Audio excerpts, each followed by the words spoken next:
Shavua Tov Rabotai, we are continuing with our Mishna Yomi, Masechet Ketubot. We're up to Perek Gimel Mishnah Vav. Today's Mishnayot should be Leilu Nishmat Neria ben Svetlana Ranbai Eliyahu ben Burcha Israel ben Chana bat Miriam Menuchatam beGan Eden Amen and Avdi ben Chaim Nachaim v'Refuah Shenemav Daniel Shalom ben Rosa Betoch Shach Chulei Israel.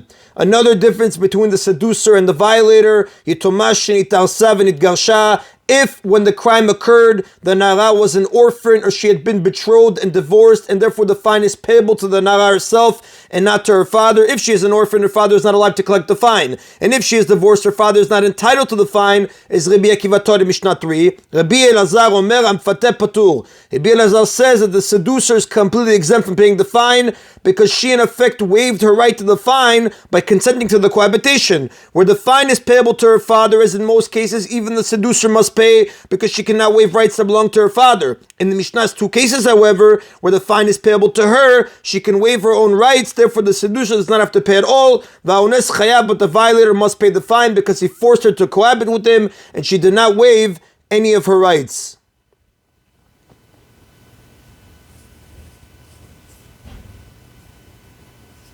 And the Rav does say, V'chen halacha, this is the halacha. That is in Rabotai Mishnah Vav. Now, Mishnah 4 taught that both the seducer and the violator must pay for causing the Nara shame and for her devaluation. This Mishnah Zayin, explains that these payments are calculated. Ezoi Boshet, what is the amount of the payment for shame? Hakol efi amvayesh v'mitbayesh. It all depends on the social status of the one who caused the shame, the man, and the social status of the one who suffered the shame, the Nara.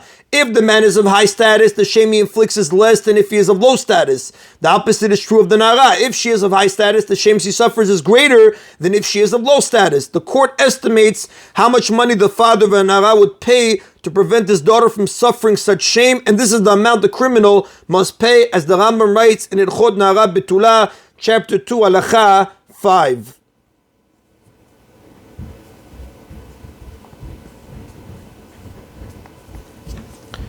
The Mishnah continues, Pegam, the amount of her devaluation is calculated as follows. We view her as though she were a maidservant being sold to someone who wants to provide a favored servant with a wife. The court calculates how much she was worth as a wife when she was a virgin and how much she is worth now as such a wife when she is no longer a virgin. And the seducer, the violator, pays the difference. The Mishnah adds, Knas shaveh b'chol adam, however, the fine of 50 shekalim is the same for every person, regardless of his social status or value.